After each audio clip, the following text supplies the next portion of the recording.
वो लोग बहुत छोटे होते हैं कि जो अपनी ज़िंदगी का मकसद सिर्फ अपनी ज़ात को बना लेते हैं। बड़ा मकसद ये है हम अपना ऐसा ख़ानदान बनाएंगे कि जो सिर्फ हमें ही फ़ायदा नहीं पहुंचाएगा बल्कि वो पूरी इंसानियत को फ़ायदा पहुंचाएगा।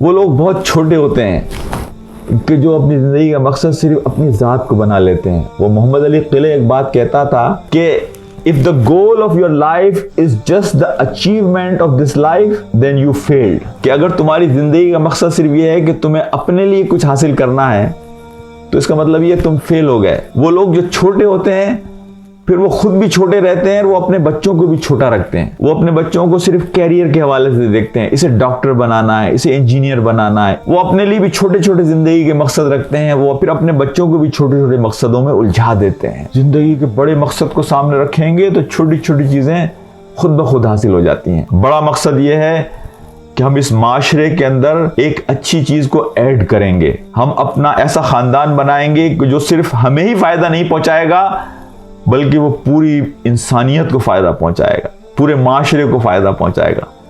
हम और हमारा बच्चा, हम और हमारा ख़ानदान लोगों के लिए रोशनी का ज़रिया बनेंगे। हम जब इस दुनिया से जाएंगे तो ये बच्चे हमारे लिए वो लेगेसी होंगे कि जो सदका जारिया बनेंगे।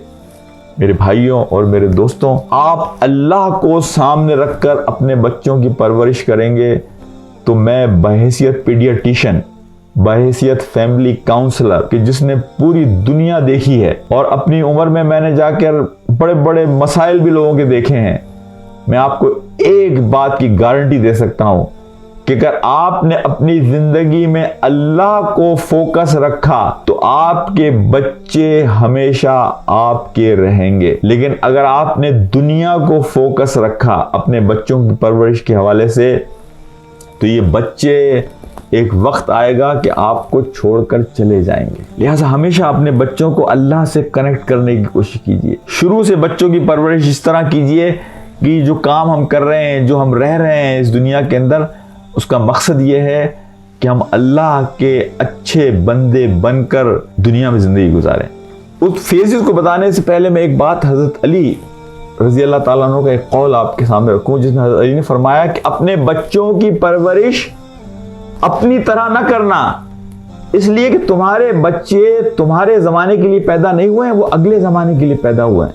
हर ज़माने के अपने तकाज़े होते हैं, अपनी रिक्वायरमेंट्स होती हैं, अपनी नीड्स होती हैं। तो अगर मैं ये चाहूँ कि मेरा बच्चा बिल्कुल उसी तरह परवरिश पाए जिस तरह मैंने परवरिश पाई है तो फिर हम धोखे में पड़ जाएंगे, फिर हम घाटे में रहेंगे।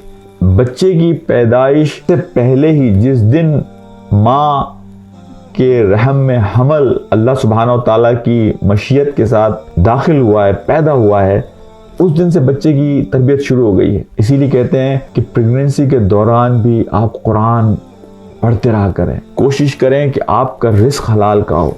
यही बात आती है मौलाना मोहम्मद अली जौहर की वालदा के बारे में।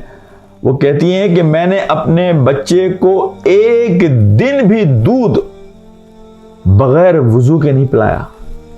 अगर मुझे रात को 2 बजे उठकर भी इसको दूध पिलाना होता था तो मैं पहले वुजू करती थी और फिर अपने बच्चे को दूध पिलाती थी। ये बच्चे की परवरिश एक बड़ी सोच के साथ करने की ज़रूरत है। हमें फॉलोअर्स की ज़रूरत नहीं है, हमें लीडर्स की ज़रूरत है।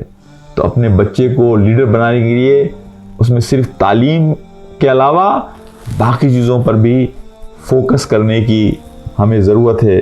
मेरे भाइयों और मेरे दोस्तों और मेरे अजीज़ों,